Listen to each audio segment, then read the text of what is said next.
Yes, I am. Yeah. I drive a doctor who looks just like him. So cool.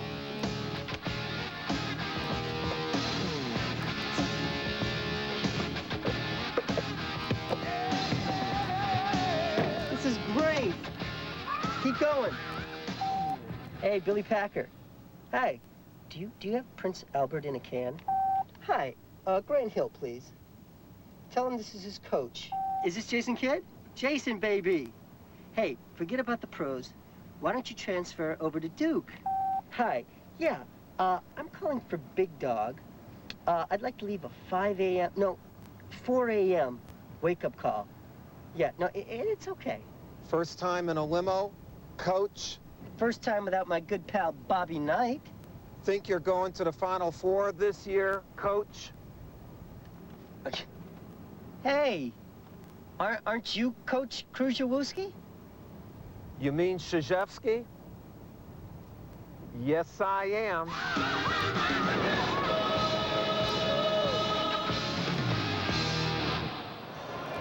Back by popular demand, that one. We thank you for all your nice calls and letters about that one. You know, it's only 150 miles from the Duke campus in Durham to the Charlotte Coliseum, but as Florida prepares to battle Duke, we've actually got a pair of Coach K's, Lon Kruger of the Gators and Mike Krzyzewski of the Blue Devils. Tip time at 8:15 Eastern time, and of course the winner will play Arkansas for the national championship on Monday night. Meantime, let's break this game down, and I just want to throw this out. You know, Mike Krzyzewski's been here 7 out of the last 9 years. Florida's never been here. This loosey-goosey Florida attitude that I'm seeing down there, does that help them?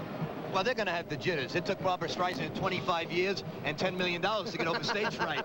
It's going to be there without question, but they have to do what Arkansas did. Arkansas early in the game went inside, got some layups, developed their confidence. If they rely on the jump shot, like Damon Stoudemire did early on, they could lose their confidence. Well, now, that's how Arkansas handled its case of the jitters if they were in the first game.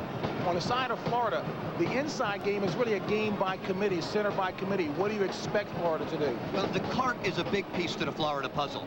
Because of the great backcourt, he doesn't get enough credit. The thing I'm afraid of most in this game is Andrew DeClercq getting in foul trouble. He's prone to foul too much, and I'm worried about that more than anything else from this Florida basketball team. And as far as Florida is concerned, you mentioned Andrew DeClercq, a very speedy big guy who likes to get out, much like the Arkansas big men. Right. He'll look to break early and look to get out and outrun some of the opponents to get layups. All right, let's talk a little bit about Duke. One wrinkle that we can expect to see, there's an awful lot of respect for the guards of Florida and their ability to penetrate by getting to the middle of the floor.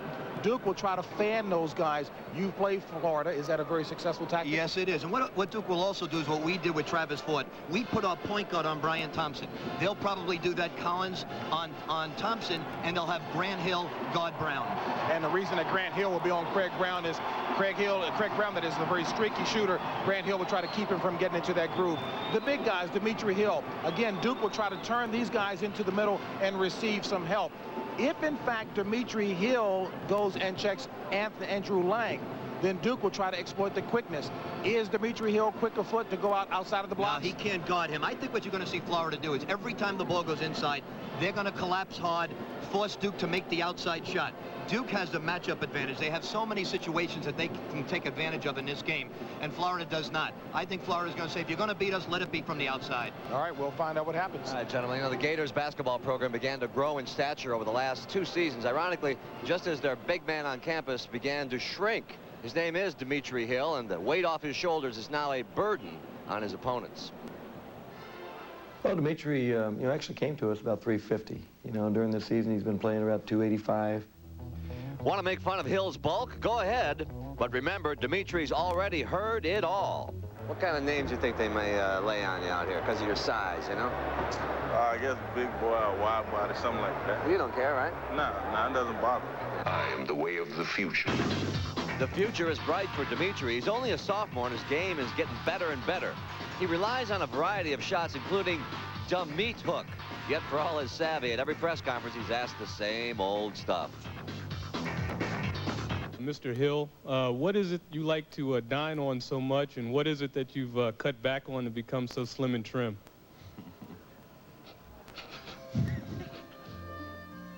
smile for the reporters. They don't care much about how the rec center and the basketball courts helped save Dimitri from the poverty and the dangers one finds growing up in South St. Petersburg, Florida, and about how Hill had to overcome a broken home and the sudden death of his legal guardian to make it safely to college.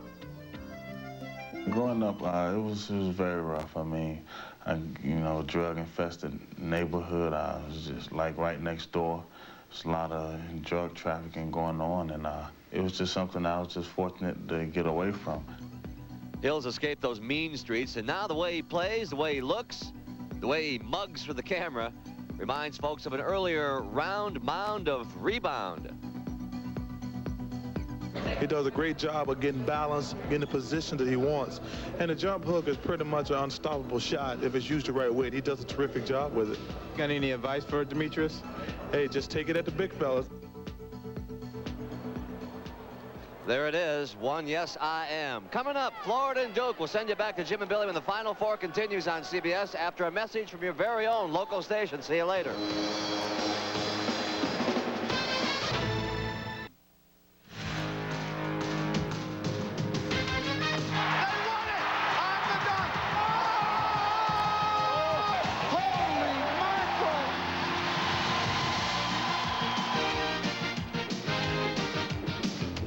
Saturday in Charlotte, North Carolina continues.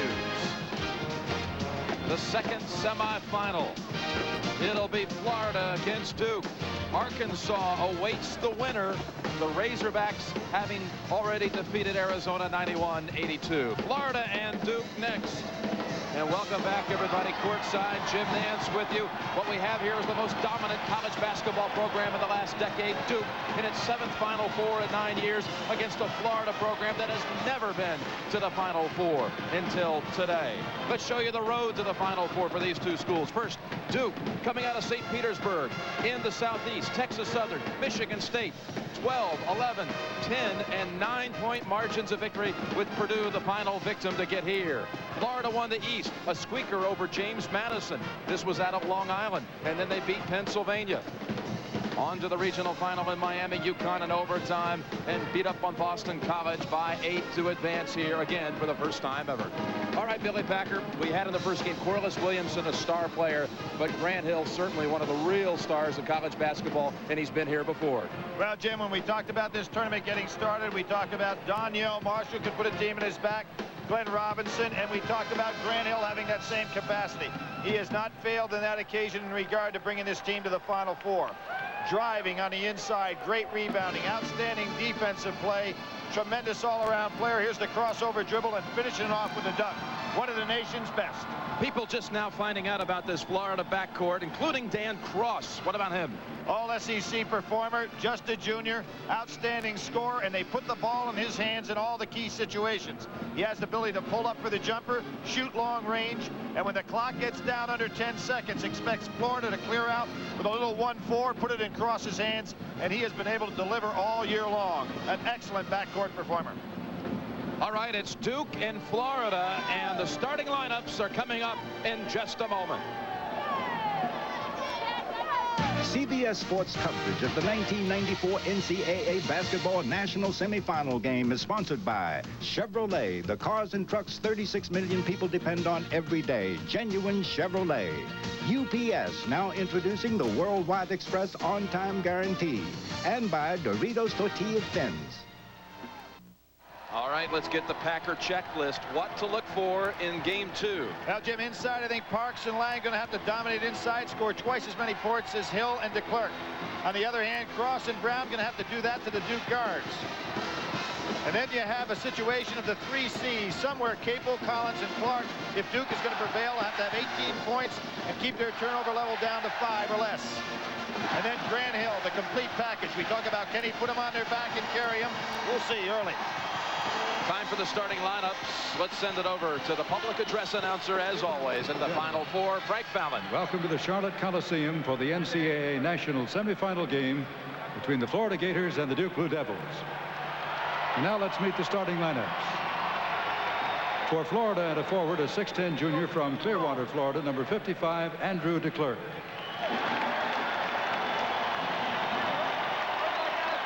For Duke at forward, a 6'8" senior from Reston, Virginia, number 33, Grant Hill. For Florida, the forward, a 6'6" sophomore from Atlanta, Georgia, number 3, Brian Thompson.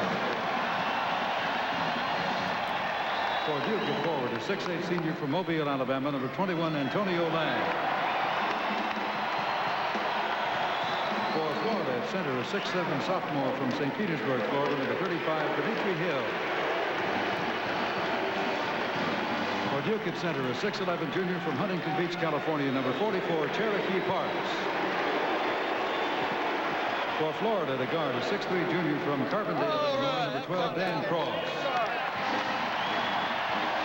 For Duke at guard, a 6'5" freshman from Fayetteville, North Carolina, number 5, Jeff Capel. For Florida at guard, a 6'3" senior from Steelton, Pennsylvania, number 4, Craig Brown. For Duke at guard, a 6'3" sophomore from Northbrook, Illinois, number 20, Chris Collins. And the coaches for Florida in his 4th season, Lon Kruger. For Duke in his 14th season, Mike Krzyzewski.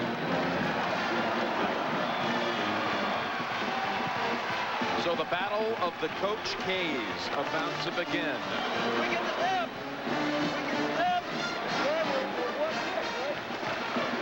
Billy, I think this idea that this is a home court advantage for Duke here in Charlotte, North Carolina is really overplayed. It really is, Jim, and as I said, they were here just a few weeks ago to play for the ACC tournament. They won the regular season, but they came in, they struggled against Clemson in their opener, and then they were knocked off by Virginia in the ACC semifinal. So this has not been a place where they dominate. Find a way. That is the motto that Kruger has sold his team on, and he's giving them that urging one last time. Find a way.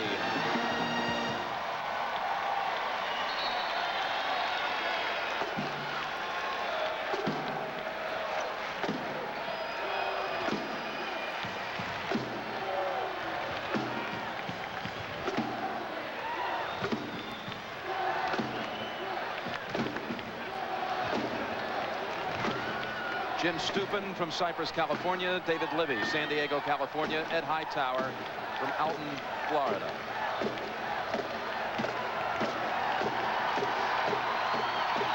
The winner to play Arkansas for the national championship Monday night.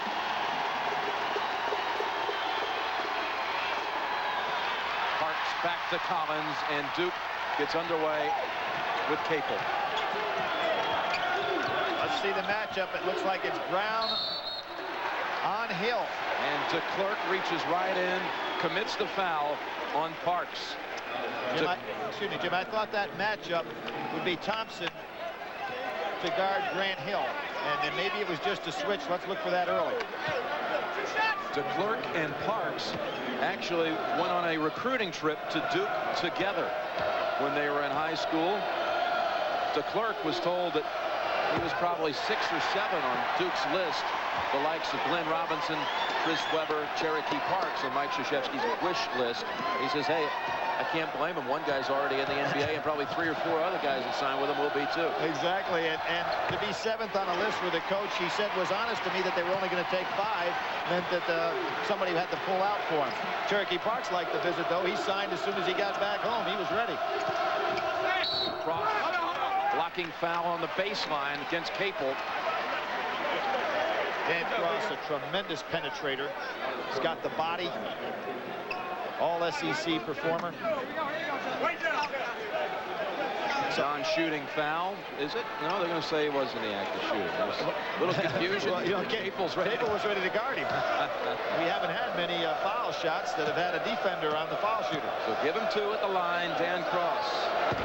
And Jim, one of the most unusual free throw shots that I have seen. The ball spins. You know, you're the golfer. You know the setup should be the same every time. He does the same thing every time, but very unusual. Spins the ball in his hand and releases before it really comes down and sets in his fingertips. It's still spinning in his hand as he releases it. Gets 1 of 2.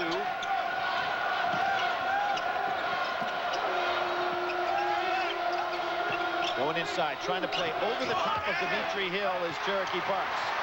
Florida surrounding that rebound.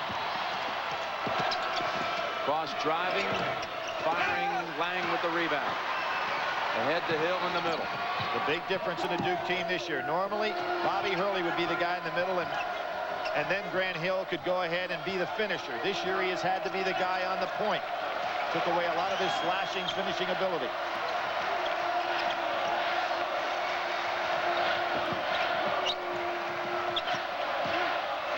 Nice move, Hill. No foul call. They strip it away. DeClerc couldn't find the handle. Got to think of where you're throwing that ball. DeClerc has great speed for a man 6'10".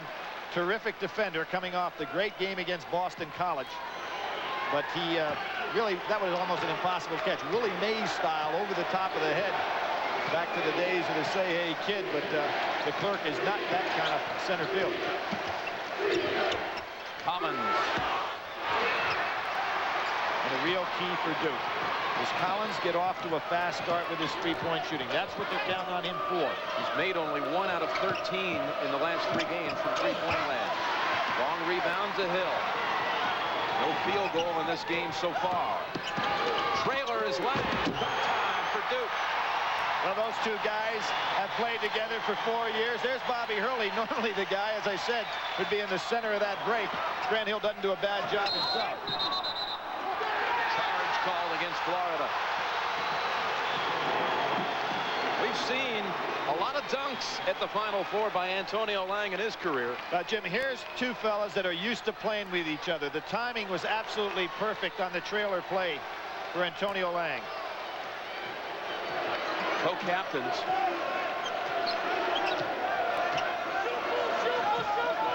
Good step out. Club is really well drilled defensively. And it is Thompson now on Grant Hill, the matchup that I expected. Capel dumps it inside. Lang hacked on the way up, they say. Dimitri Hill will be whistled for it. Jim, I think they're going to call it on Cross. They are. They tried did. to strip. Yeah. Okay. So Cross commits it, and what a difference, Billy. 4 tournament appearances for Florida, 11 Final Fours for the Duke program in history. Well, remember in 87, 88, and 89, those Dwayne Schins's teams with Norm Sloan played very well. Lost to Syracuse in the Eastern Regional. They lost to Michigan in 88, and then lost in the opening round to Colorado State in 89. Put that in perspective, Florida's been to the NCAA tournament 4 times. North Carolina A&T's been 8 times.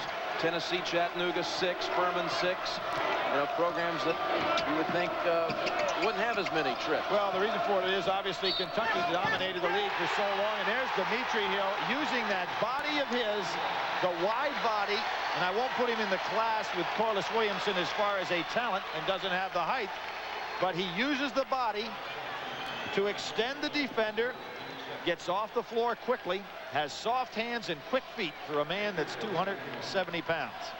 Called that one on Lang for reaching in. Jim, when we say he has stripped down to 270, how about the story about Lon Kruger seeing him for the first time at, what, 350? Steve Spurrier, the football coach, saw him the first time and thought he had himself a football recruit. The middle of a line. Not a good pass by Capel. Cross read it. Good, no good pass. DeClerc too strong. Off Duke. See that good block out by Cross? Again, realizing he couldn't go over Lang, blocked him out, made it impossible for Lang to capture the rebound.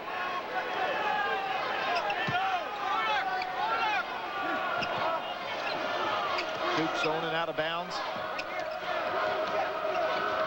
Parks steals it. Nobody underneath the basket. Wise play by Capel to hold it outside. Thompson, very good overplay defender.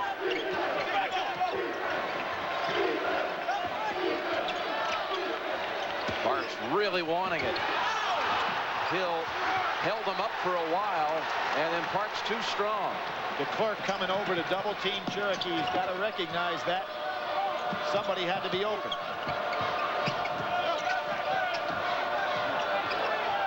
Cross, three-pointer. Well, he pulled back out and almost got to shoot a flat-footed three. Nice, wise play. Dimitri Hill setting a screen, actually occupied two defenders trying to get around that big body.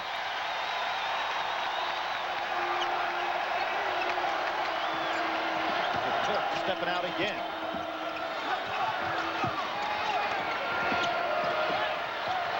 Seeing some solid man-to-man defense. Boy, are you? Yeah. Terrific. They're all over it. Yes, sir. They have that philosophy that you play your man. He does not beat you on the dribble. They don't do a lot of helping out until a man makes a penetrating move.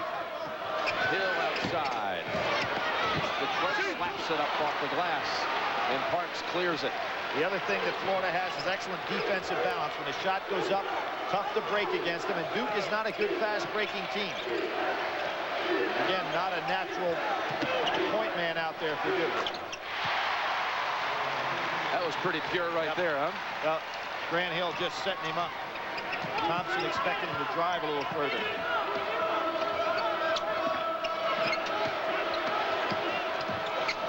Tough shot. Dimitri Hill at the other end.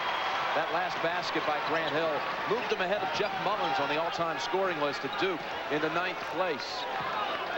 Was with Jeff Mullins this morning at the YMCA Yes Clinic for Kids, doing a great job out at UNC Charlotte. Played in 2 Final Fours for Duke, 63 and 64. Yeah, Florida has the numbers if they want it. Brown pull up. DeClerc, beautiful tip. Well, there was a case where Chris Collins tried to be a rebounder instead of blocking out, as we saw Cross do so wisely before, and DeClerc went right over him.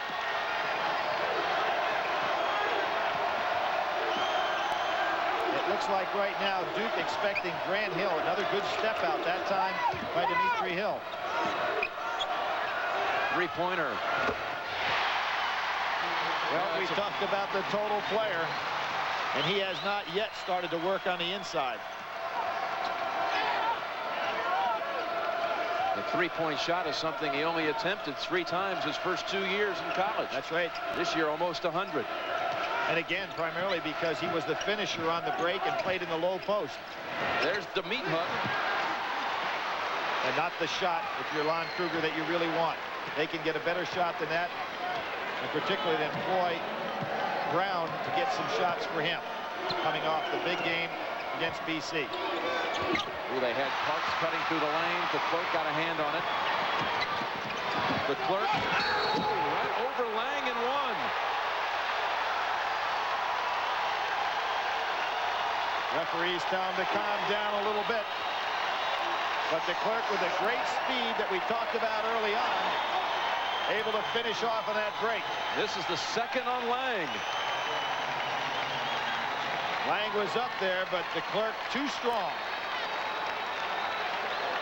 And Jim, you know, maybe the biggest play for Florida in this entire tournament was something DeClerc did accidentally. Is getting his foot out and blocking and actually having the ball go off his foot again in the JMU game when Dennis Leonard was off to the races, potentially to hit a 3 to knock Florida out in the opening round. That was last possession of the game. That's 2-point game. Get it!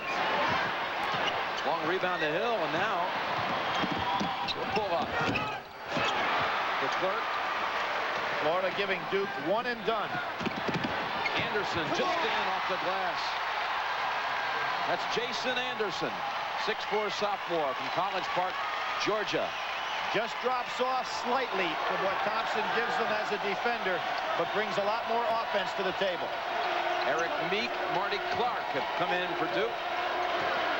Clark, number 3, Meek, 52. And a steal. That's the second time Cross on the cross-court pass has stolen it. And a travel call. Finally, an official's timeout. 12:51 to go, first half. There's been 5 lead changes, but the Gators here for the first time lead it by 2. Cherokee Parks in there for Duke, and the Norwegian Collegian for Florida. Svein Dirkobolten from Bergen, Norway. Greg Williams came in during that timeout as well, so Lon Kruger going to his bench early, keeping a fresh team on the floor. Greg Williams, number 10, manning up now against Capel.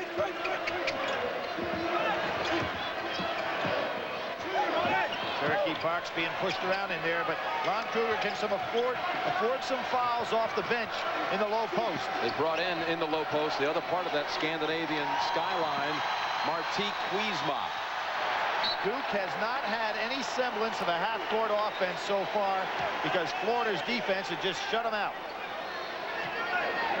They're 3 for 9 from the floor, but they have not gotten any kind of shots. They've already got 4 turnovers. Got to beat the shot clock. Hill blocked by Anderson, and they say they got a piece of the arm.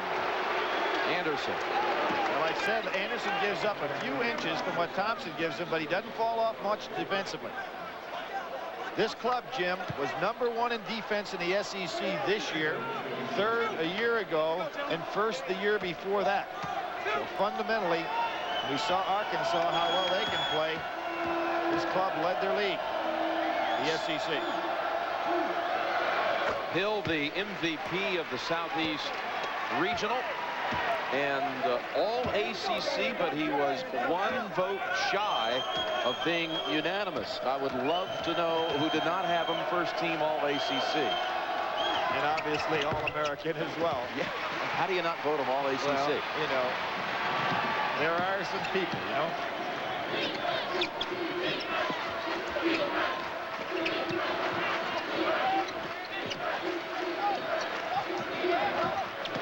Marty Clark on Anderson. Nice job defensively. Parks helping out. So the only starter on the floor is Cross for Florida.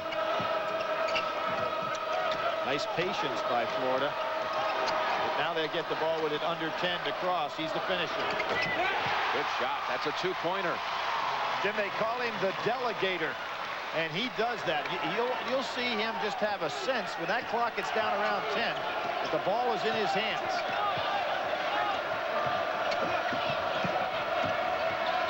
Marty Clark. Nothing easy against this team. Capel hit on the hand when he shot it. Count it, +1. Capel coming off a great game against Purdue. 35 minutes he was in there, 7 for 12, 3 for 3 in threes, 19 points, 7 assists. It's a game of your life as a college freshman. Since freshmen became eligible in 1973, Billy, no freshman starting point guard has led a team to a national championship. Although Bobby Hurley, who we saw in the stands a little while ago, he got all the way to the final as a freshman. And there's Capel's dad, the coach at North Carolina A&T. 3-point play by Capel puts Duke up 1. Billy, to finish that point, Jeff Capel says, I don't feel like a freshman. Well, they played a lot of games against a lot of quality competition, but he is a freshman. And, of course, one freshman at least got to the Final Four. And here he is sitting right there, Bobby Hurley and his brother Danny, who we're happy to hear will be playing again next year at Seton Hall. Sat out this year. Bobby, as a freshman, went all the way to the championship game against UNLV. And certainly remembers that game. Yep. Not one of his better days. UNLV was so great.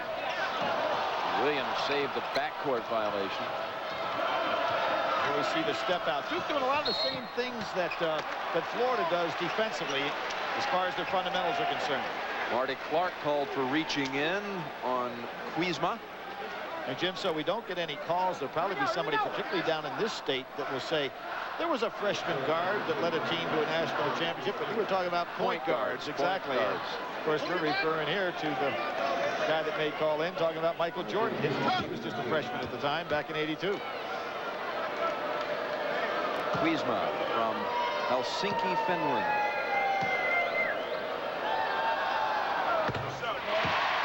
When Lon Kruger first met Kwiesma said to him in a little bit of broken English, I know rebounds. Well, he also signed him up. He also knows shooting. You know, last year he made 50 of 123 threes, 41%.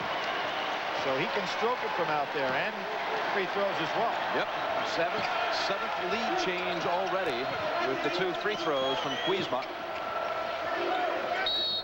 Banging underneath, they're going to call Kuzma with the body on Parks. Jim, I like this strategy early for Florida, using Kuzma on the inside with Parks. He can afford to foul. He can afford to bang and wear him on down. And here we see DeClerc coming back in the game. Kuzma did exactly what was expected of him. DeClerc back in, also returning as Brown for Williams. You kind of get the feeling that Lon Kruger is wanting to play this game to keep it as close as he can, as long as he can, and wear Duke down in the meantime. And have the starters as fresh as possible down the stretch. He goes zone out of bounds. No passing lanes available. Capel. Not exactly soft. You don't see that kind of shot go back in, and who's it going to be against? They're going to call push off. Well, we'll see it here. You see this shot go up, Jim. You very seldom see a shot from the side that hits this hard and gets the sweet kiss off the backboard. That was a call against Florida's Anderson underneath. I think Duke had resigned itself to the fact the whistle was against them. Well, and they were retreating back to get on defense. You know, the only guy that seemed to have a handle on all of that was Capel. There's the freshman again. And we certainly didn't see it, but one of the officials did, and that's Anderson's second. And that's Florida's 7th, so it's a 1-and-1 for Eric Meek. And Jim, the old trademark from Duke starting to take place early in this game. So far in the tournament, they have shot 107 free throws.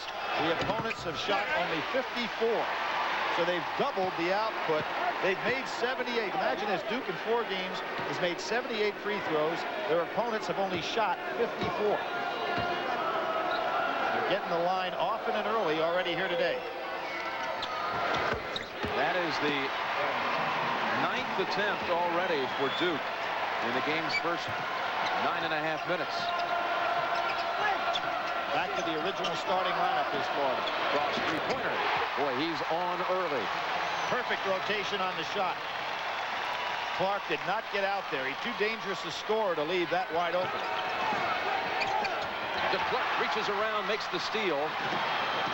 Grant Hill gave that away, kind of telegraphed the pass. Brown. Nice foul. Didn't get the shot. He nice thought foul. he made it. DeClerc, two-pointer inside the arc. What a motion he plays with. Right now, Florida getting better shots at the basket than is Duke. Florida back in front.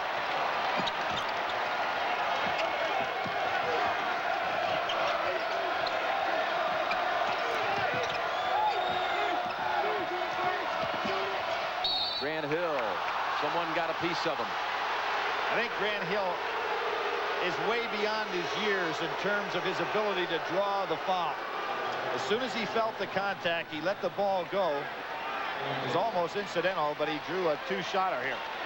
Brian Thompson's second. It'll be a 1-and-1 for Hill.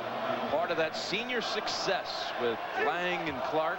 17-1 record they've amassed in the NCAA. But Jim, think about something here. The 3 seniors have a chance to do something. You have to go way back to Larry Farmer. Last guy to win three national championships, right? 71 through 73. Correct. 1973, and people think, well, how about Walton? Well, he didn't play as a freshman. He was defeated as a senior.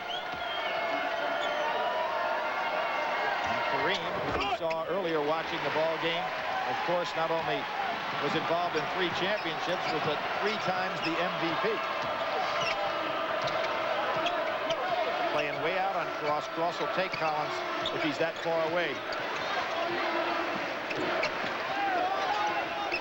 Cross. 3-pointer too strong. Here's Brown. Dumps it to Dimitri Hill. Nice teamwork. We've already had 9 lead changes in this game.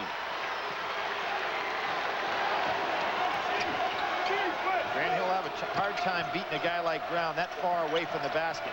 He has not been able to post up low yet today. Cherokee turnaround. Dimitri Hill will not try to block that shot. Just play for position.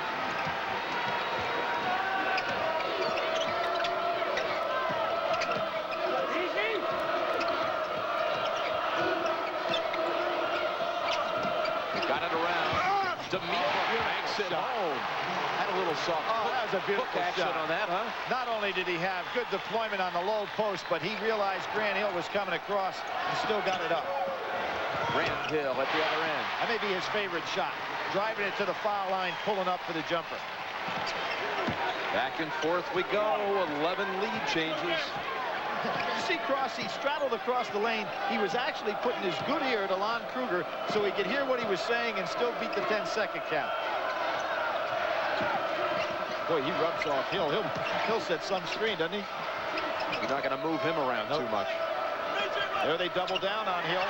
Duke got a piece of it. Marty Clark off to the races. So Clark can go up there. Yes, sir. Just like he did in the East Regional. A mighty swat into the stands. On that one, he had perfect timing and plenty of space to do it. In the Eastern Regional against Howard Isley, he chased him down from 8 feet. Swiped that across the lane. Officials, timeout. You are watching the NCAA Basketball Championship on CBS. Billy, Jim, you think this was goaltending? Yes, I do, Jim, and I'll tell you why. If any portion of the ball is in the cylinder when it's touched, and there the ball, a portion is in the cylinder and it's touched, that should have been 2 points. But still, a great hustle move on DeClerc's part. The officials didn't see it that way, so Duke will have it. Clark scored on the baseliner. He's looking around. He says, I got hit with the body. Well, and a body. Collins launches it. Collins 0 for 2 from 3. Critical for Duke. When you get a wide open shot from a man who's got that assignment, he's got to bury it. Here it is. How about that? 4 games, 1-15 now.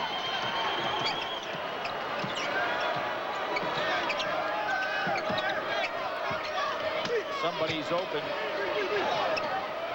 There he is. It had to be open because you had 2 men on 1. The Clark traveled. And Thompson, as we said, not a big offensive performer. He had a stretch where he went 8 games without scoring. But he gives you the defense.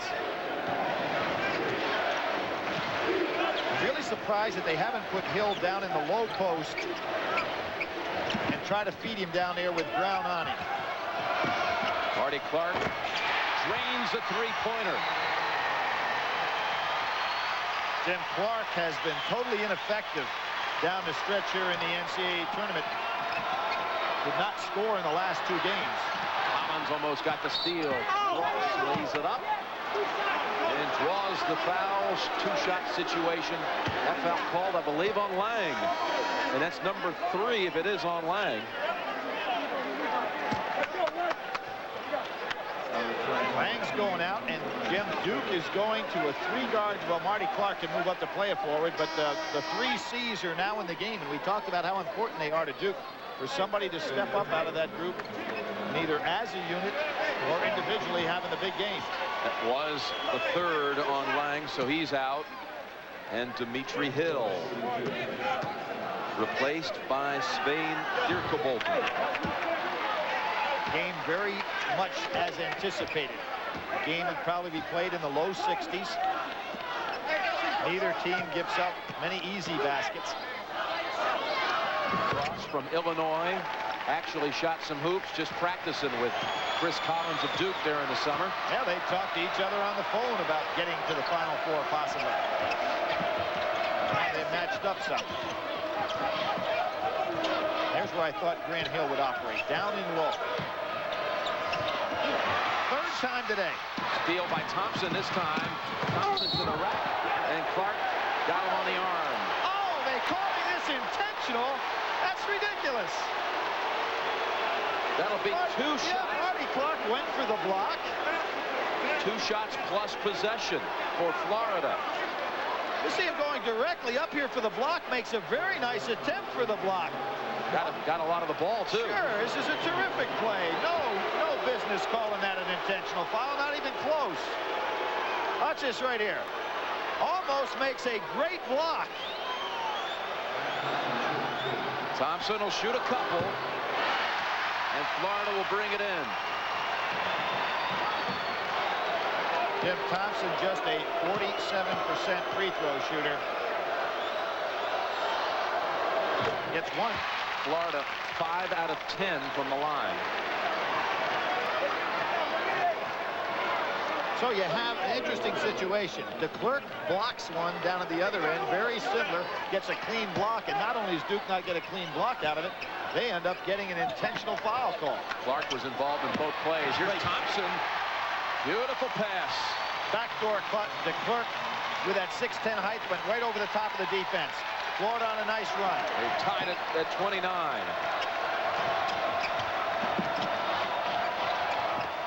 See where you have Grant Hill now down in the low box, but DeClerc's guarding him, and he really has an advantage there, so Grant takes him outside. Grant Hill. Oh, against Grant Hill, they call it. Takes the basket away. No basket. And the foul. Thank you. You see, Grant Hill beats DeClerc. Dirk Bolton comes over. Tell you, the ball left his hand, Billy, before the contact. You'll see it right here. There's the crossover dribble by Grant Hill. Dirk Bolton comes over. The good bounce off the glass for Grant Hill. He asked for the basket, and it gets wiped out. Eric Meek in for Duke. Solid screen for Brown. He could have taken advantage of it. Dirk Bolton using a big body in there.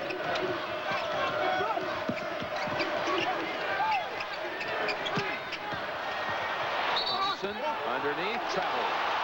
Nice job by Meek to come over. We're seeing both teams employing excellent help defense. Tell you, Craig Brown, who has been so outstanding in this tournament for Florida, the MVP of the East Regional, he has not scored, but the Gators are tied at 29. Now he's being guarded by Grant Hill, who held Glenn Robinson to 13, so that's not totally surprising. Last year's IBA Award winner, the best defensive player in the country. Interesting the way Florida changes who's guarding Grant Hill. He hasn't been able to get into a rhythm offensively. Hill, Meek on the follow. Taylor was a hand in the net, and it's going to belong to Florida. The net is still up in the rim. That's okay to get it in the net as long as the ball is not in the basket. We'll fix the net, I would hope. I hope that's the referee said. Jim, there was a case where Eric Meek had an opportunity to catch the ball with two hands, put it back up on the glass. He made a difficult play out of an easy one.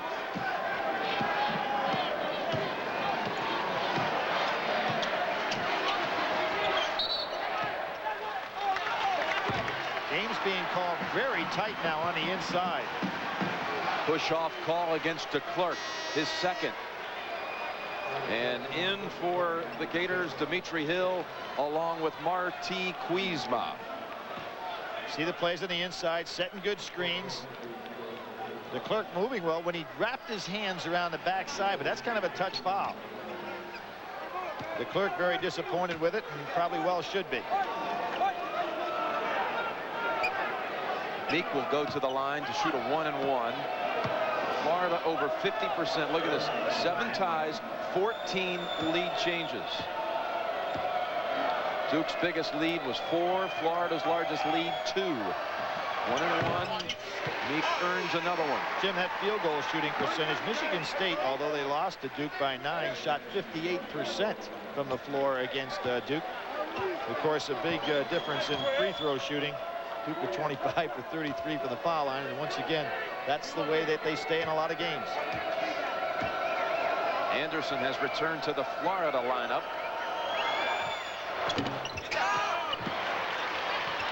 .430 remaining in the first half. The winner plays Arkansas Monday night for the national championship. There's that matchup you talked about. Hill on Brown. Whoops, little miscommunication there. Kuzma with Anderson cutting to the basket, and a turnover, the 9th turnover against Florida. Although Lon Kruger has not taken Florida to this position in the NCAA tournament, he took Kansas State to a regional final back in '88. And that Kansas State club lost to Kansas and Danny Manning, team that eventually went on to win the national championship. Good hands by Florida. Brown, though, from behind has it taken away by Capel. Right back in total chaos from the Gators with Anderson inside. How often does a coach say to a player on a loose ball, pick it up, don't try to make a play? That's what Meek tried to do. Florida turned it over on him. Clark's doubled up. Great double down by Brown. Called for traveling. Go to the officials' timeout.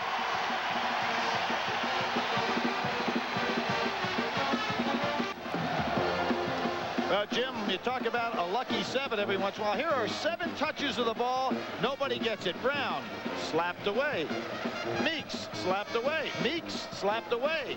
Boom. Pass inside. A finish. Florida comes up with 2 and puts themselves in the lead by 1. Florida has 7 steals, Billy. This kid right here has a couple of them. In fact, he has the all-time Florida season mark with 74 coming into this game. Dan Cross. Well, Jim, we've seen Florida on 4 occasions on a cross-court pass make a steal. That's one of the things that got him here. You just can't go ahead and take that chance. These fellows anticipate too well.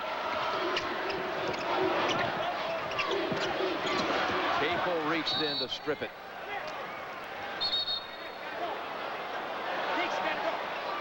Somebody has blood on their arm. Yep. Meek. Referee's got some good eyes to see that. Blood on the knee. Bring Newton. Yeah, Greg Newton in, the freshman from Niagara Falls, Ontario. Recruited as one of the top players to come out of Canada, maybe ever. Has seen limited playing time this year, needs to probably develop his strength, but he'll certainly be a factor at Duke in years to come. Very aggressive young player. Hold called on Newton.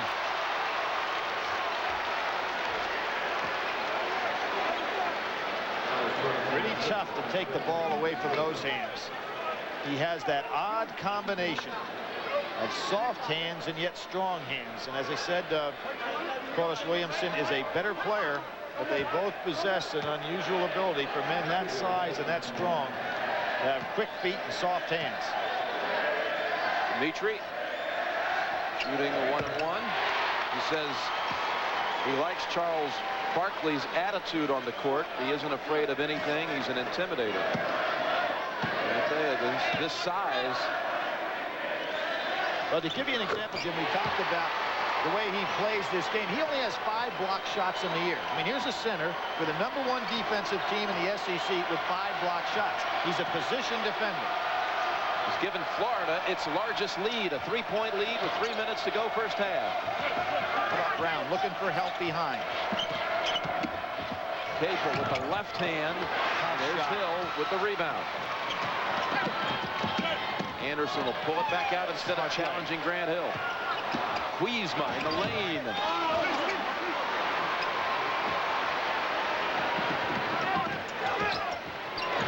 No, that's not going to work against the Florida club. They're too sound defensively.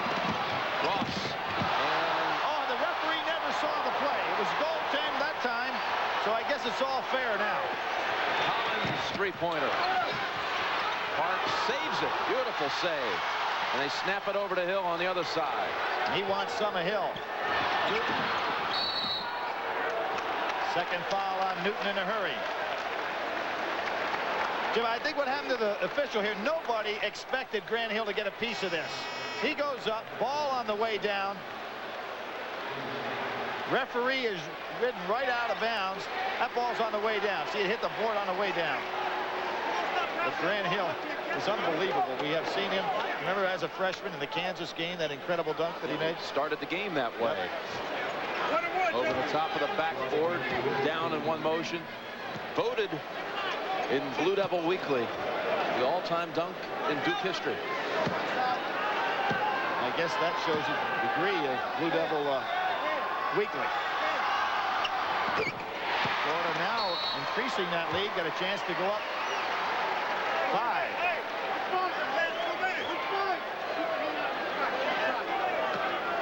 People wondered how a team and a coach who hadn't been in the Final Four would handle it. They don't seem at all intimidated by the moment. I think that's because of the quality of the league that they played in. When you look at their team this year, they lost at Arkansas 87-99. They lost to Kentucky twice. They beat Kentucky once. Good wins over Texas and Oklahoma State. And then, of course, their great run here in the NCAA tournament. Hart on the pass from Hill. Cut into a Florida 5-point lead to reduce it to 3. Cross really taking advantage of that high screen.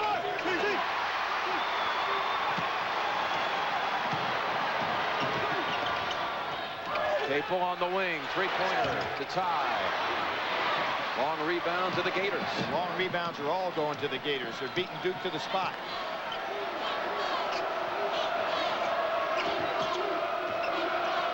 Brown really respected Grant Hill defense. I mean, he's not even trying to challenge him when he gets the ball.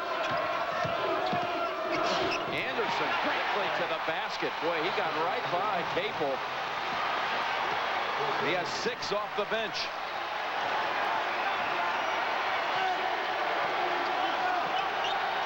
Lon Kruger getting great minutes out of Kuzma and Dirkabolten here in his first half.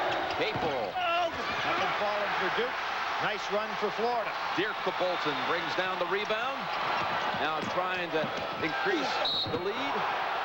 And going to the line will be Anderson. He's given them some valuable time off the bench. He really has, Jim. Great eye contact that time between Cross and Anderson.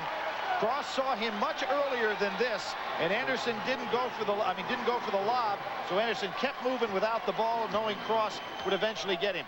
Good two-man basketball. For Meek, his first 2 shots for Jason Anderson. Well, Lon Kruger says this is the best athlete he's got on the club. He's had 10 double-figure scoring games, so although he's not a starter, he certainly offensively plays like one. Well, he'll always remember his first free throw at the Final Four. Yeah, he's laughing on that one. He can't believe it.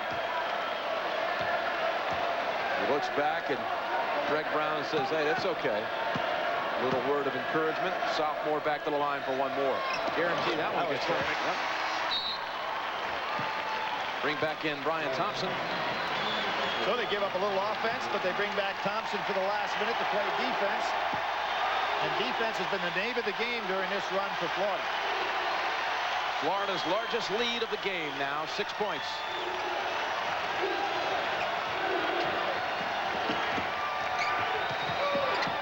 Capel. Yeah, Thompson all over him. They're beautifully defending him. Exactly. They're giving Duke nothing but tough shots, and with Grant Hill having to play out on the point, he's getting nothing down in the low box. Duke is going to probably have to change their strategy to figure out how to get Grant Hill the ball low. 6 seconds difference on the shot clock to the game clock. And with Cross out of the game, and that's who they'd like to have the ball right now, but it won't be him. Maybe Brown? Well, Williams looking around. They're trying to find Brown. Here he comes. Thompson. Kuzma gets the rebound. They'll get the last shot of the half. Kuzma's had a great first half. Williams finds Thompson slicing in. And he was fouled. Will shoot 2. Jim, Florida getting great play off the bench. Williams, Jason Anderson, Kuzma doing a terrific job. Capel with his second. 2.2 seconds to go first half.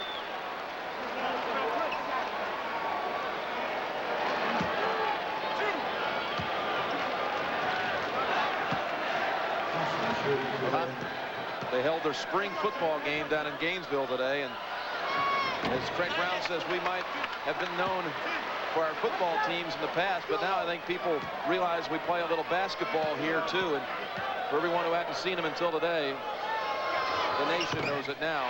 They have a 7-point lead.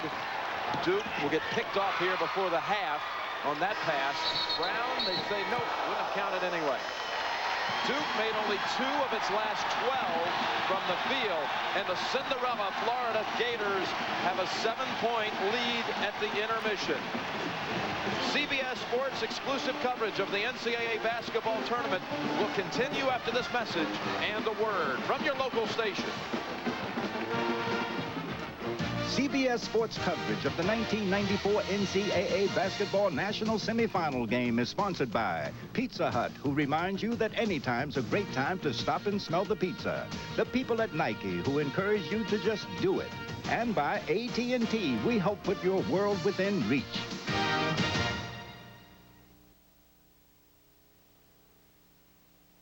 CBS Sports presents Pennzoil at the Half, sponsored by Pennzoil, the motor oil you can rely on for performance, protection, and quality. Beautiful view of downtown Charlotte, North Carolina. We're at halftime in the second men's national semifinal. Florida leads Duke 39-32. The winner will play Arkansas for the national title on Monday night. Hi again, everybody. I'm Pat O'Brien. Welcome to Pennzoil at the Half. It's a pleasure to be watching the games along with my partner James Brown and Kentucky coach Rick Pitino. And Duke has his hands full. No question about it, Pat. I think America now sees what Florida's all about. What you witnessed with Florida probably is the best foul line to basket defense in America today. Rick, I guess let's quantify what that means. Florida has a tendency to make you play ugly. Duke only 36% from the field in the first half, 11 turnovers. 11 turnovers. Florida has a very experienced backcourt, but I think what I'm impressed with most in that game is the interior defense of their big people. They're not giving Florida any points in the paint, allowing them only 6 points. I'm a little surprised. Grant Hill, obviously a very effective ball handler, but Rick, I think he's better working from the wing in. He's out high. Why? He's handling the basketball, but Craig Brown is an excellent defensive player. What they need to do is get him curling off the low post, posting up more, letting somebody else handle the ball. All right, we're joined now by Arkansas coach Nolan Richardson. Razorbacks defeated Arizona 91-82 in Game 1, and we congratulate the Arkansas program. And Coach, let's talk about Corliss Williamson first. What a step-up job that was today. Well, you know, we really think Corliss Williamson is one of the best basketball players in the country. He's a young man, 19, possibly getting close to 20. But pound for pound, we think he's maybe the best power forward in the land. I'm going to take a look at a couple of the keys of the game. We thought that run you had when you were on a 12-0 run, and then Stewart hits the three-pointer from the right side there, was really, I thought, the momentum change in the game. Well, that was the breaking point, I thought. In other words, we get to a position that all we got to do is either get a steal, something good that happens. Big Dog stepped up and hit the three, and at that point we stepped up our defense. Corliss Williamson gets into the lane, steals it, and gets a dunk. I mean, right now we feel that we're playing pretty good basketball because we've stepped up the tempo. Nolan, you've now seen 3-2 point defense opening up the game. Then you went to a 1-3-1. Then you went to a man-to-man, half-court trap. And then when he hit that three, what was the key? How did you get the full-court pressure on at that moment? Well, what we had to do at that time, Rick, is, you know, you played us quite a few times, is that the thing that we had to do was to make sure that we put more pressure on Stoudemire and Reeves, because I thought they were beginning to show some signs of fatigue. I think we have what we call our 10-minute period where we think it's time for the break that will take place, and it's called breaking point. And at that stage of the game, we thought that Arizona had given us their best shot. We hadn't given ours yet. And so we believe that. And that's important when you believe it. I told these guys the only time you get a break with Arkansas is when the game's over and you're at the restaurant. Speaking of believing, you showed an awful lot of belief in Corey Beck, who came back in, Nolan, just under 12 minutes with 4 fouls. An awful lot of confidence he was showing. Let me tell you, Corey Beck, pound for pound again. If I had an NBA job, I guarantee you the first player I would pick is a guy that knows how to win. And that's what Beck does for this basketball team. He knows how to win. All the other guards they talk about, all the guards shoot and do all these other things, but some of them don't know how to win. Beck knows how to win. Nolan, you were also pretty intense in your conversation with Billy Packer. We've talked a lot about some of the outstanding guards around the country, and we thought Arizona certainly had 2 of the best. But yet, you said you really didn't fear them. Why not? Well, you know, when you play guards like, say, the ones that Rick's got in the Southeast Conference, right now, Florida got 2 of the best guards in the country. Not only are they good guards, but they're big guards. They're 6'5" and 6'4", and then you're talking about little guards. I mean, big good players are better than little good players. You know, let's face it. And I want to say this real quick. Our leaders in the hospital and getting out, and that's Frank Worrells. He couldn't be here today. But I tell you what, all I can say is we're 1 away, Frank. That's all I can say. That's good news for him. All right. We say hello to Frank as well. What about this Florida team giving Duke a battle this afternoon? I've got the chance to see maybe the last 4 or 5 minutes of this ball game. But I said to Rick, of course, he and I was sitting there talking, that Florida is one of those teams, if you let them continue to do what they're doing, they don't beat themselves. You got to beat Florida. And that's where they are right now. Coach, congratulations. Thanks for stopping up. We love the red boots, by the way. JB and I were admiring those. I want a pair. All right. Thank you, guys. Thank you. Thanks, Coach. Earlier today, in case you missed it, Richmond, the women held their national semifinals. Louisiana Tech defeated Alabama in the opener. They'll meet North Carolina, who downed Purdue in tomorrow's title game. And we'll have our coverage for you at 3:45 Eastern Time right here on the home of the NCAA Championships. Well, that does it for this edition of the Pennzoil at the Half. Thank you for watching. Jim and Billy will rejoin you when the Final Four continues on CBS right after this. Enjoy the second half. We'll talk to you after the game. Pennzoil at the Half was sponsored by Pennzoil, the motor oil you can rely on for performance, protection, and quality.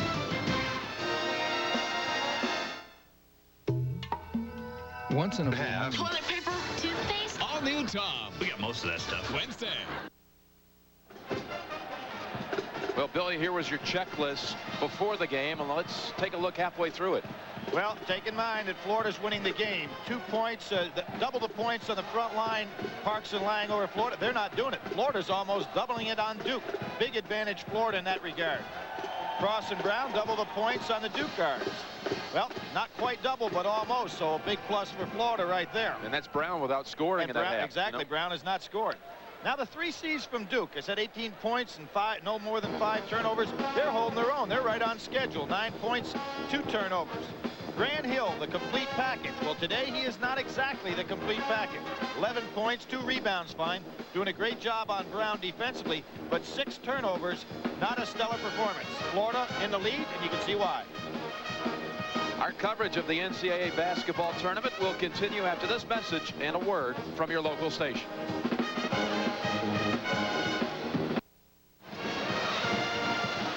All right, Billy, we mentioned as they headed to the locker room that Duke had made only 2 of its last 12 from the field. Here's a look at where the shots were coming from. Well, Jim, some of those inside what looked like good shots, but almost every one of those, if we could do a replay on a shot chart, we'd see that those shots were well contested by Florida's defense. A great defensive play. All right, let's bring in with a locker room report. Here's Leslie Visser. Leslie? Jim, in the Florida locker room, they're pretty happy. They have a couple of areas they'd like to concentrate on. They do a good job on the offensive boards. They want to keep up their game in transition. They want to really concentrate on Grant Hill, stopping his penetration, actually getting in front of him, getting what Billy referred to, that great help defense. They said so far, though, they feel like it's going to happen. Jim?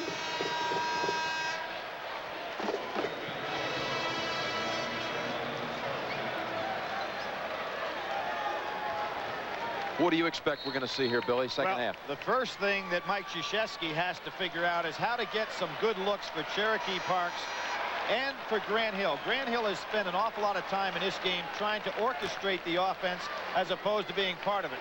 Mike Krzyzewski went to the Lord there real quickly, and he may need the Lord and a few other things before this is over. Antonio Lang back on the floor with his 3 fouls. He sat out a lot of time.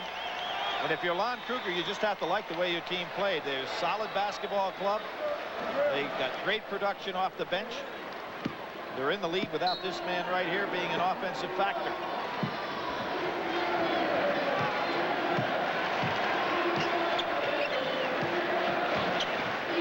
Florida trying to make it an all-SEC final Monday night. Florida played Arkansas once this year down at Arkansas. Arkansas the winner. Short.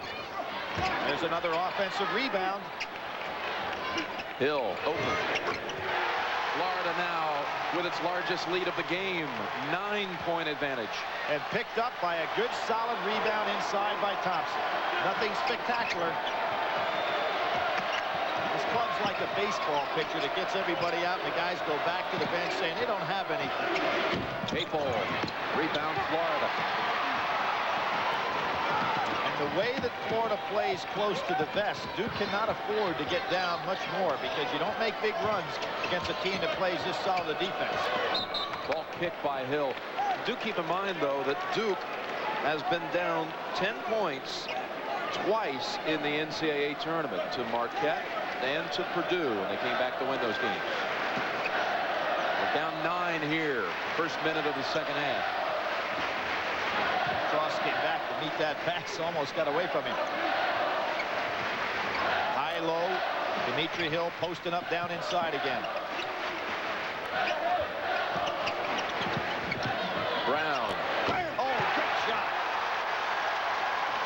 Hill right at him. Timeout. Mike Krzyzewski and Duke. Double-digit lead for the Gators.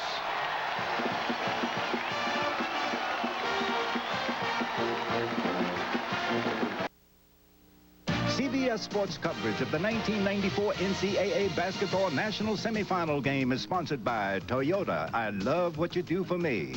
O'Doul's, it's what beer drinkers drink when they're not drinking beer. And by The Cowboy Way, a Universal picture starring Woody Harrelson and Kiefer Sutherland. Watch how Cross pulls out through the pack. Grant Hill's going to get caught in the crowd. Brown's going to rotate. The ball comes back over. A score. Lost in the crowd is Grant Hill. The ball is rotated. Grant can't fight through the crowd. Brown gets the space. Too late even for Grant Hill. Florida to the biggest lead they've had in the game by 11.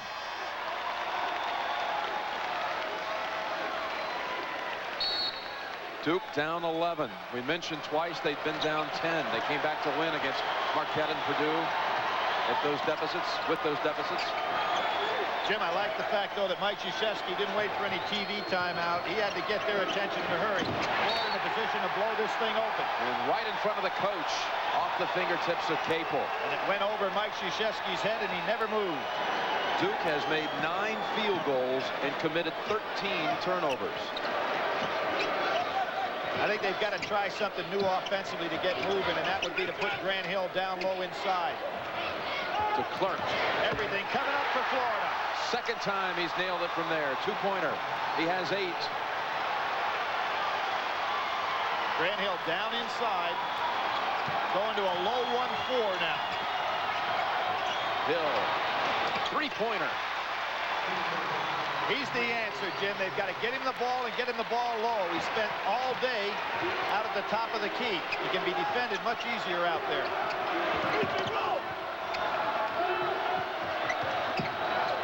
To Clark. Hill at the other end with a rebound.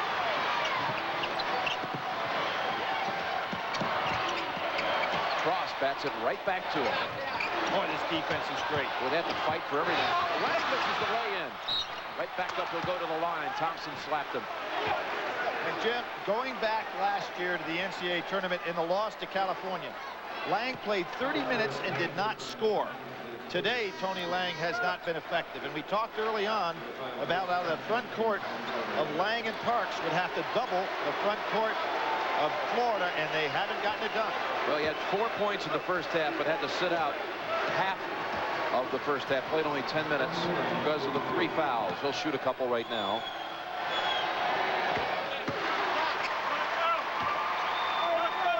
Averaged 12 a game during the season.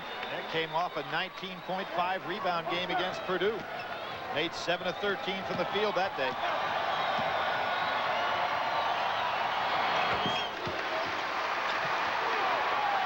Duke comes back with 5 unanswered to cut it to 8. And they touch their hands to the ground, something we saw in the Christian Laettner years. It was a sign of tougher defense.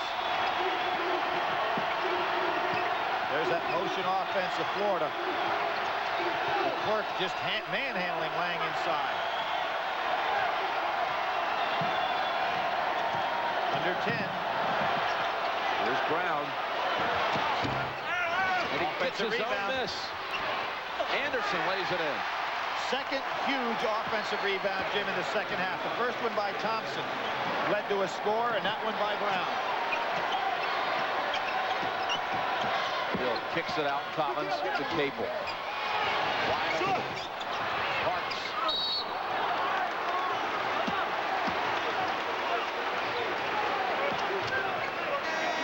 There's Grant Hill. Oh, boy, does he get hit. Oh, and that is why Steve Spurrier said, I think he could play for my team in football. You know, Spurrier, interesting story. Of course, he was a coach at Duke. And now the Duke head coach, Fred Goldsmith, Spurrier's longtime friend, former assistant. Parks, shoot one more. And you know, Dimitri didn't go out of his way to put Grant Hill down. I mean, that was just a good forearm. Right to the shoulder. wouldn't be surprised at the end of his career if Dimitri Hill gets drafted in the NFL. In the NFL. Not necessarily the NBA, the NFL. Again, the wide body. Cherokee Parks makes the decision to go right. Pass is perfectly thrown by Cross. The wide body shields him off. Parks. Over Hill. Great shot. But Hills was done with technique. Cherokee's with height and talent. Starting to trade baskets now. Anderson open. And Parks read it and stole it. Hill, pull up three. Lon Kruger has to look at that scoreboard and say, I don't know how long I let him make that run. He has not gone to the bench in this second half, something that worked so well for him in the first half. Billy, that 13-point lead's down to 5. Just as I say that, here come some guys off the bench.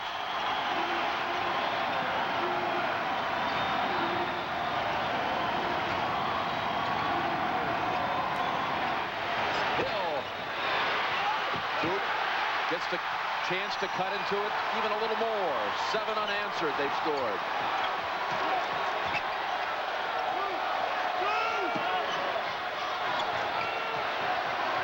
Antonio Lang with Hill on him. Hill a little tired now, Jim. Break opportunity, Gators. DeClerc trailing. If it goes. Got it. How many of those has he finished off today?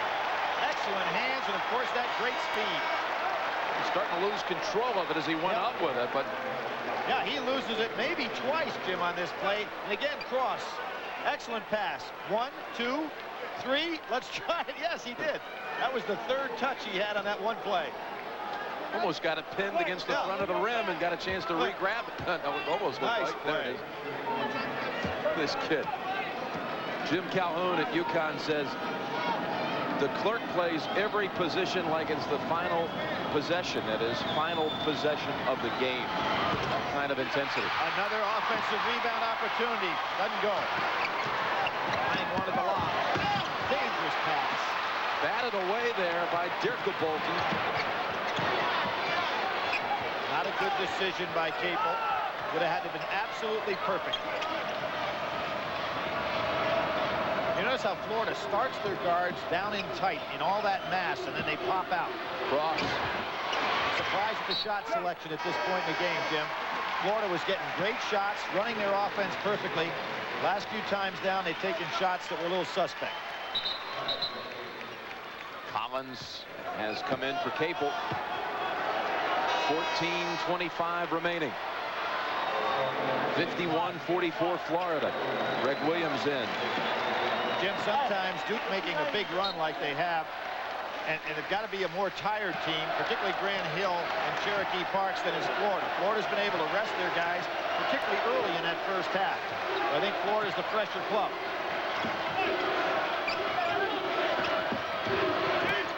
Hill in the lane. Tips it in. One of the 3 C's having a pretty solid game. And one of the 3 seniors.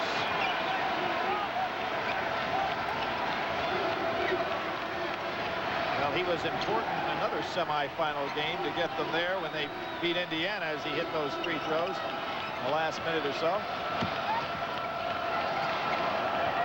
Oh, nice ball faking by Cross. Williams. They call that a 2-pointer.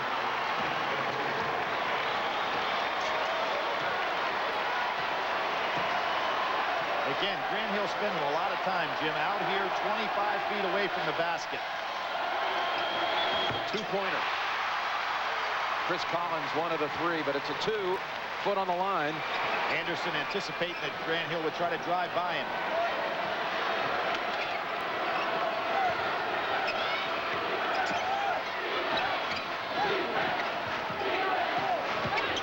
Cross working off that pick, comes up short.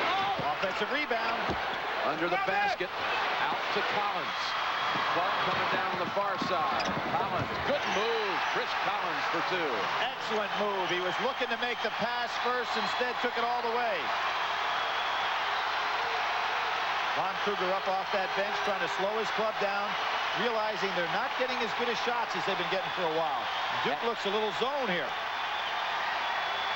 Yep, they went zone to rest a little bit. And Lang comes up with the defensive play. Duke needs a 3 to tie. Clark can do it right here. Short.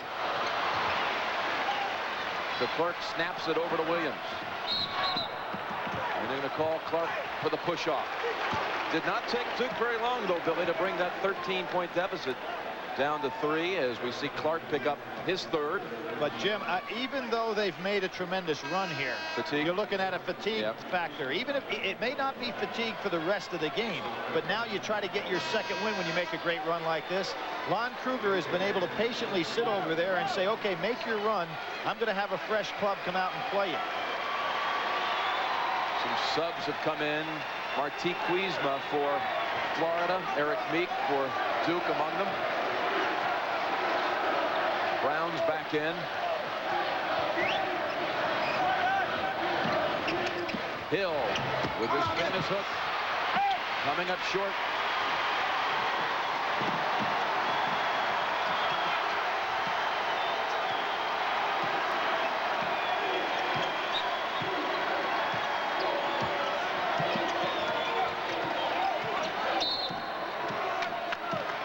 The foul as Collins was trying to get around Hill. And an official's timeout. Florida 53, Duke 50.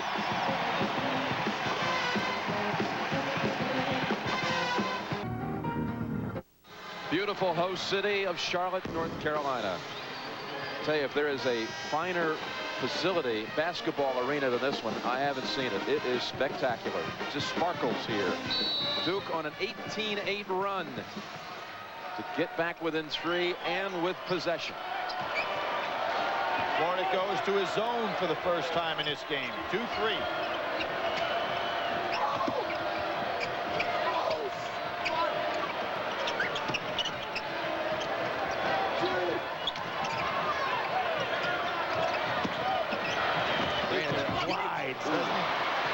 That one was in and out. Yep. Didn't look like Duke was ready for that zone because nobody really prepared to take a shot against it. Still had to take it on himself. Greg Brown, three-pointer. Guy that made that was Dimitri Hill. He caught the ball, widened himself out, set the good screen. Grant Hill got stuck. There we see the zone again. Clark trying to answer the 3. He does. Line driver from right out in front of his face. Big minutes by Marty Clark, the senior.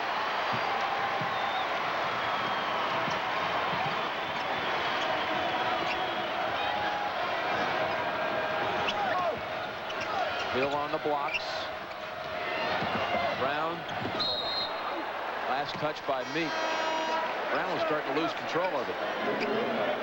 Lang and Capel return for Duke. Collins out along with Meek. And the one guy who has not come out, I don't believe today, is Grant Hill.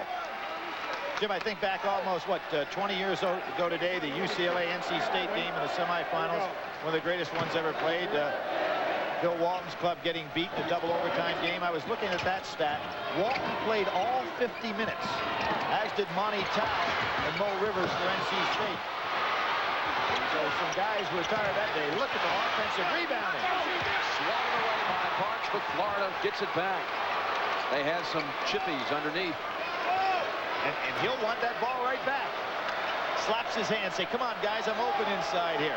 Speaking of anniversary dates, it was 11 years ago today, that famous semifinal Houston-Louisville game. One of the best ever played. Who would have ever thought that, but 2 nights later, NC State would take it. Ross, he's 0 for 5 in this half. Another offensive rebound. Hawks gets his second block on this trip. Last touch by Duke. Cherokees specialized in blocks this season, set a Duke mark with 71, including 10 in one game against Clemson. Here's the block, but Florida able to battle and keep that possession of the ball. They've had a lot of touches here and attempts for Duke to not get it back. Florida's made 1 of its last 9 shots. Duke stays in an awful wide matchup zone right here. There should be an opening inside. There's one outside. There it is. He has really cooled off this half. Capel swings it around to Lang underneath.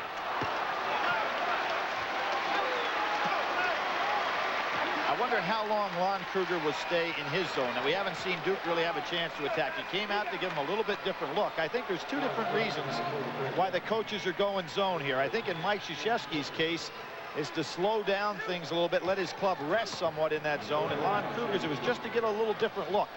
I think he'll go back to man here shortly. Craig Brown with his first personal. Lang will shoot 1 more to try to get Duke within 1. Billy, we talked about it earlier. Duke lost to Virginia on this floor in the ACC tournament. And then Mike Krzyzewski did not take the bus ride back home with his team. And the seniors, Lang and Hill and Clark, got a team meeting going back on the bus back to Durham.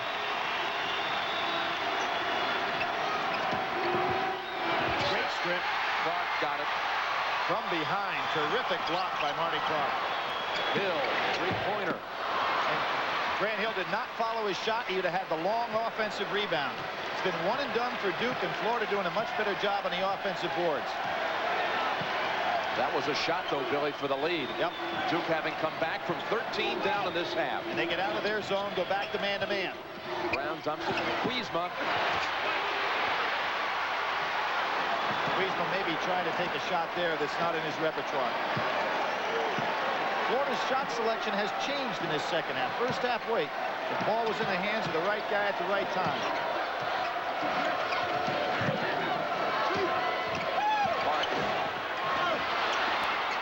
And backing into him, kind of accidentally, was Grant Hill.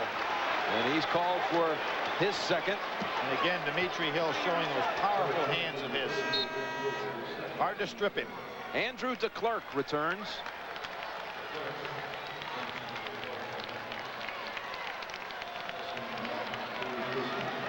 Kuzma out. 8 minutes remaining here. Florida 56, Duke 55.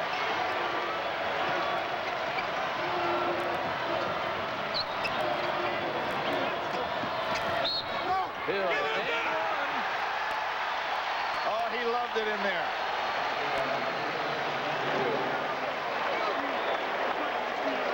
Jim, let's set the stage for Dimitri Hill. In the Rainbow Classic against Louisville, and we've talked about the outstanding play by Rozier in the inside. We'll see Hill again. He had 28 points, 9 rebounds against Louisville, and came right back against Country Reeves from Oklahoma State, had 20 points there. He's having a huge afternoon here. More importantly, those 2 college basketball stars, Rozier and Reeves, combined had only 11 points and 10 rebounds total. You add them up against Hill. And Hill put his hands down on the floor right now to say, hey, I can do that Duke move. By the way, Marty Clark at the other end, Billy, got his 4th personal. And Grant Hill, mother and father, love that move. 1-point lead for Florida. Should be arrested Cross. He's had a chance to sit on the bench a little bit and has really cooled off here in the second half. Hasn't been looking for his shot that much.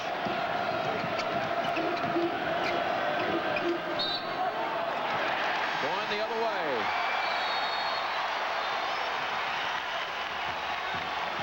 Call them for traveling. An official's timeout. Florida 58-57.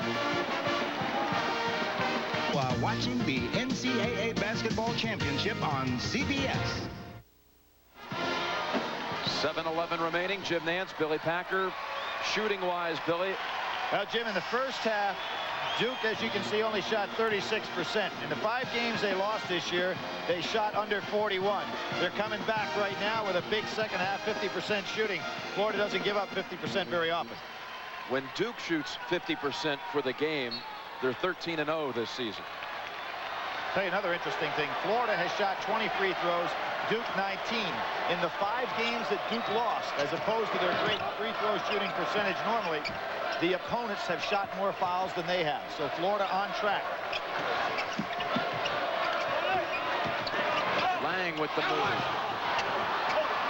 That is now 3 times that Duke has had a chance to take the lead and come up empty. DeClerc, that's a shot he's hit earlier. Oh, this time. He didn't call it. Jimmy, he had no clue that that ball was going to go in. I mean, that was high, hard, and long.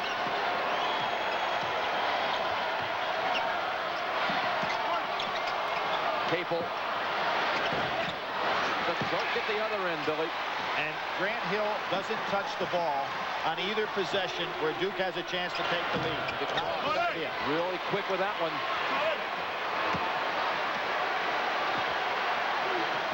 That's 0 for 7 for Cross, Jim, second half? Second half. Yep. Hasn't made one.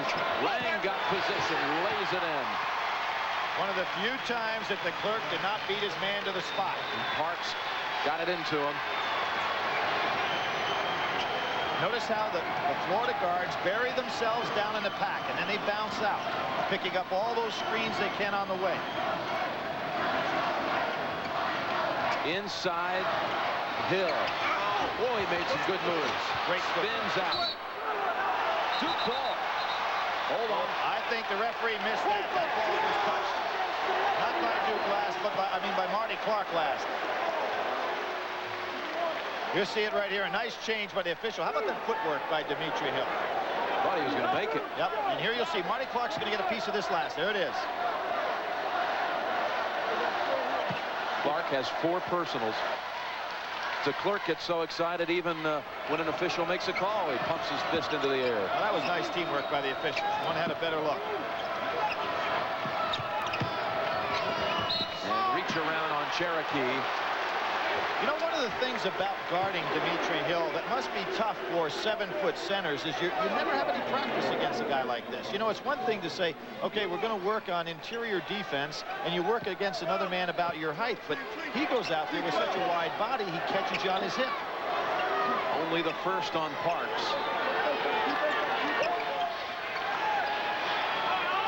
Wow, DeClerc. Ball telegraphed on that pass, so Cherokee could get over to stop the lob. See right here, Cherokee saw that one coming all the way. DeClerc had that back screen. It's amazing how many times Florida is able to regain possession, Jim, either with an offensive rebound or a ball that's knocked out of bounds. Getting a lot of different opportunities to shoot it. They can get some long trips down at one end of the floor.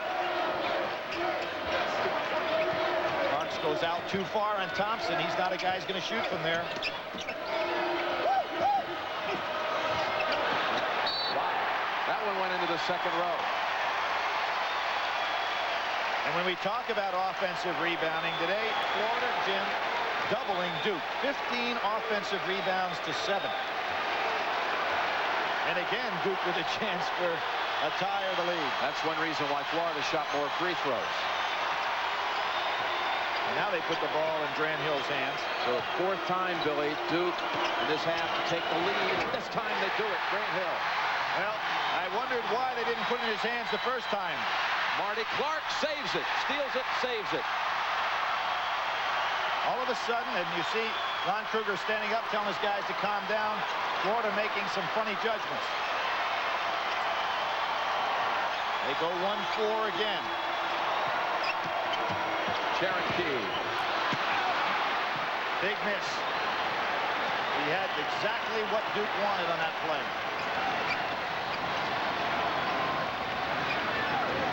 Lon Kruger, twice MVP of the Big 8, tells his guys to settle down.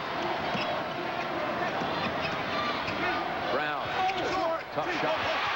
Parks firmly takes the rebound. Both teams having the ball in the hands of quality players and can't get it to drop.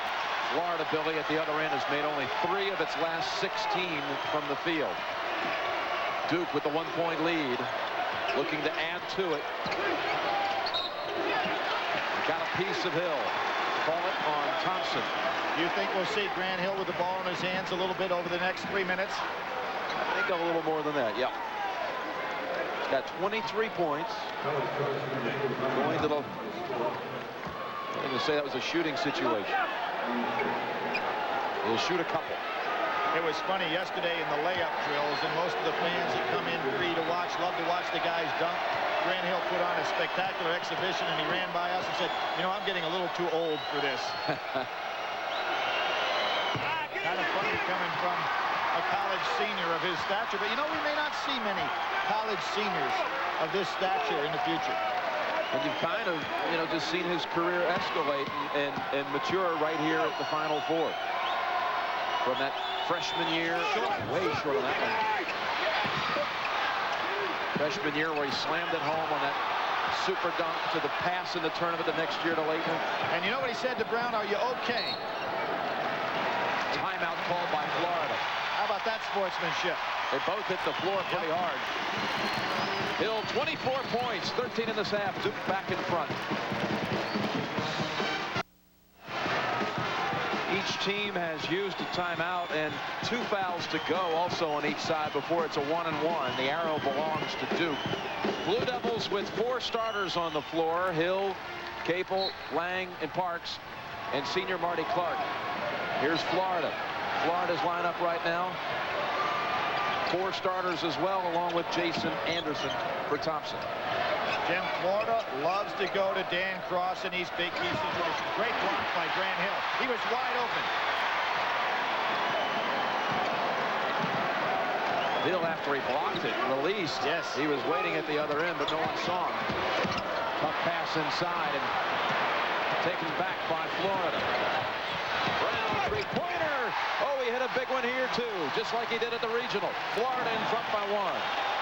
Brown's 3 3-pointers broke the back of Boston College. What a 1-minute flurry that was, Billy. Plus a block shot and a rebound against BC in about a 1-minute span. 3 threes and all of that.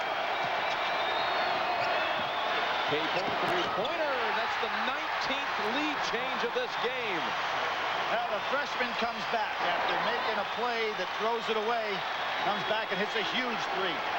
Releases some air out of his mouth after that one. Boy, you're asking Capel to do a lot, too, with that assignment on Cross. Because you know Cross is going to want to take it. Hill. Rebound for Duke. 2 minutes to go. Duke leads by 2.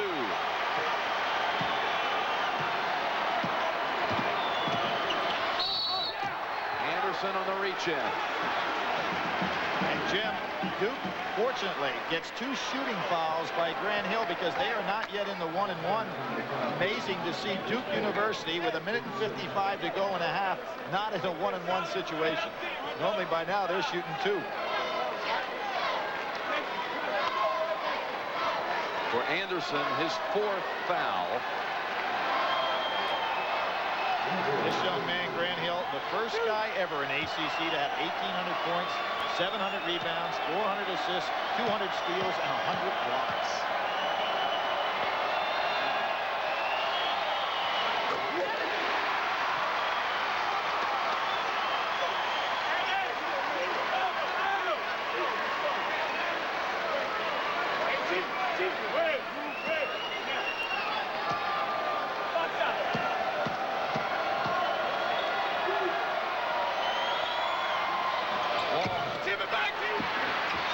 Kept alive by Parks, but rebound to Florida. Well, Grant Hill had on the previous occasion 1 short and that one long. Neither one rebounded by Duke. Down the baseline, blocked from behind, tipped up by DeClerc. Cuts it to 1, 66-65 Duke. Real power inside by DeClerc. 1:30 remaining. And DeClerc slams the floor. It's been a great game, Billy. Tremendous game.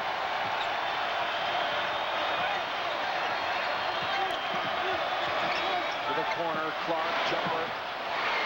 Anderson rebound. Florida has a chance to go back in front.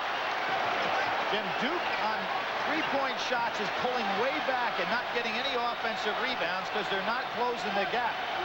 Florida getting all of the offensive boards. Now with under a minute to go. It was Brown who hit the big shots at the regional. Cross this time is stripped away by Marty Clark. Cross was making his move, and Marty Clark made the play. They will have to give up the ball, will do. 11-second difference. Game clock to shot clock. Dangerous pass. Cross would have been off to the races with that one. Grant Hill wants it. Grant Hill has 10 seconds on the shot clock to Capel. Capel in traffic. Big shot. Too strong. Rebound. Parks puts it back in. One of the few, if not the first, offensive rebound for Duke all day. Charge. There's the charge.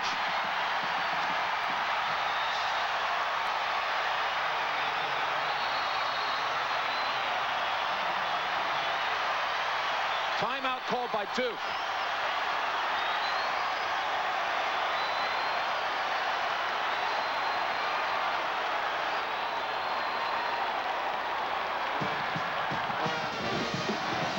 Duke 68, Florida 65. That's the celebration after the big defensive play by Antonio Lang drawing the charge. Duke basketball at midcourt with 10.8 seconds remaining.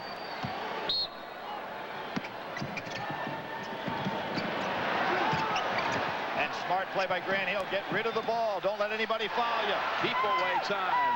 Clark in the corner. Lang right on, finish it off with a dunk.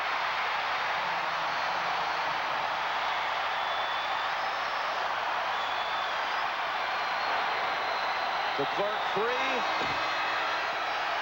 Duke comes back from 13 down, and they're headed to Monday night's final against Arkansas.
For a die-hard fan, Duke is going to the national championship game. Yes, they are. 70-65 over Florida on a beautiful night in Charlotte, North Carolina. And so we're set for Monday night. It'll be Duke and Arkansas at 9 o'clock. Our coverage kicks off with prelude to a championship, and then the game at 9:22. Mike Krzyzewski said earlier in the week, not a great team, but a good team with a lot of heart. And Jim Nantz is standing by with a guy who has a whole lot of heart and a whole lot of talent. Jimmy? Boy, he does it that, Pat O'Brien. Grant Hill, 25 points. How did you guys come back from 13 in the second half? Well, at halftime, Coach just told us to calm down and show our poise out there. The first half, Florida did a great job of really taking it to us. And I think all of us in the second half really came out and just calmed down and played Duke basketball. Chance for another championship ring on Monday night. What would the third one mean to you? It would mean a lot. I'd have one up on Christian and those guys, so I'd have bragging rights for the summer. But it would mean a lot. Coach K, you called the timeout early in the second half. What at that point did you tell the Blue Devils? Well, I thought we didn't come out with the fire that we talked about at halftime. And I said, there's 19 minutes to go. Like, let's settle down. I thought when we went down by, I think it was 13 or... 13, yeah. Yeah, 13. from that point on, our defense went up, and then Grant really took over. Grant was a big time player. Mike, I want to say something also about another senior that did a heck of a job for you today, Marty Clark, coming off that bench. Well, that's a great point, Billy, because Marty Clark has not played like he has in the regular season in the tournament. He's not played well. And for him to step up like he did and have a week of practice that he did shows the maturity that our senior class has given us. That's a great point. He was as big a factor in our win as Grant Hill was. You're playing against a ball club's almost a mirror image of you in defense, of the things that you try to do at Duke. I think a great testimony to the job that Lon Kruger's done with they're great. You know what? I think they really are quicker than we are, and they play with a little bit more poise because their guards can handle it. We were just very fortunate to come back on them. I love the way they play. They're one of maybe the best defensive team we played all year. Well, get ready for another one. SEC will be meeting you on Monday night. How about that one real quick, Mike? Well, we're going to have a problem with their depth. We got to be careful. We expended a lot of energy tonight.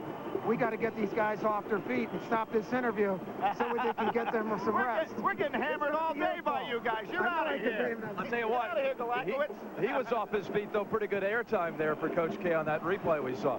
Yeah, I've never seen Coach jump that high before. He said he could dunk it back when he played, but I'm doubting that. I don't know, but he looked pretty high there. Maybe he can. All right, we'll see you Monday night, guys. Back to Pat O'Brien. Thank you, Jim. You talk about a familiar place. Duke has been to the national championship game 7 times, folks, and they're celebrating once again. Duke fans all over the country. Our Chevrolet most valuable players of the game, the Hills. Demetri Hill of Florida in a losing cause, 16 points, 9 rebounds. A lot of fun to watch him play. And Grant Hill, 25 points and 5 assists. And Coach Pitino, 2 great games today. The second game was terrific, too. 2 unbelievable games. The first game was more up and down than the second one, but 2 outstanding defensive teams played the second game. And Grant Hill took over, but as we said, Monty Clark did a great job from the perimeter, and Hill isolating one-on-one both at the top and on that little curl play down low was the difference in the game. One of the things you and I talked about, little subtle thing, Demetri Hill, a big guy, awful lot of strength. It's hard to make an adjustment on a shot with a big hand in your chest like that, but Cherokee Park came through very strong. The big hustle play at the end of the game, that was special because now Florida can come back and make the last shot and win the ball game. Here you see it. It's Florida's ball right now, only Cherokee comes down with it, makes a layup and puts it out of reach. We'll be back with more. We'll talk to JB and the coach about Monday night's game, and we'll hear from the Florida side. When we come back, Lon Kruger will be down with Leslie Visser in a moment as Final Four Day here on CBS continues. In fact, we'll be back in one shining moment. Pat Riley used to say there's no winning and losing at this level. There's winning and misery. And Florida will go through a few days of misery, but they made a lot of friends in this tournament. Coming up next here on CBS, Walker Texas Ranger. We hope you stay tuned for that. And speaking of Florida, they did make a lot of friends in this tournament. And after the game, Leslie Visser caught up with Coach Lon Kruger, and here's how that went. For the first time, Florida was unable to find a way. Lon, tremendous effort, but how did it unravel at the end? Well, really a great effort by both teams. You know, I thought at the end, Duke played a little smarter than we did. They made the plays they had to make. Certainly got to credit them. They did a great job. And you know, just got a great player in Grant and a lot of very good players around him, but really proud of our guys. You had a little bit of a cold spell in the second half. What changed from the first half?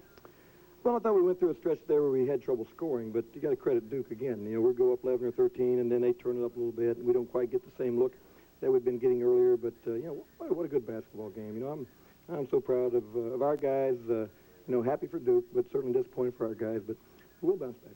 Not many people expected you to be here. Could you put in perspective what this season meant to you and your fans? Well, it was just a fun run. You know, I think our guys have totally enjoyed the weekend. I think our fans have enjoyed it. I don't think they knew really what this was all about. So really happy for them, and just a great experience. We'll learn from this. I think you've made a lot of new fans. Thank you very much, Lon. Thank you. We had a lot of fun being around those people, and especially I enjoyed his son, Kevin, 10-year-old Kevin. Man, too quick. Yeah. Let's talk about Monday night real quick. How about that matchup, Coach? It's going to be a great game. I think you'll see Arkansas try and disrupt this Duke team more than they have so far in the NCAA tournament. I think they're really going to try to trap Grant Hill, make him pass the basketball, and I think they're going to lay heavy pressure on the backcourt. And speaking of that disruption that Arkansas will try to cause, I think it's going to put a lot of pressure on the decision-making of Jeff Capel in the backcourt.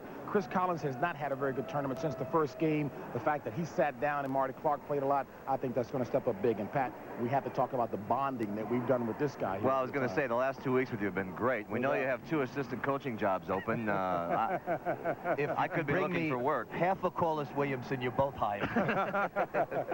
Thanks. It's been a lot of fun, Coach. Thanks for having me. Likewise, Rick. Good luck to you. Have a good summer.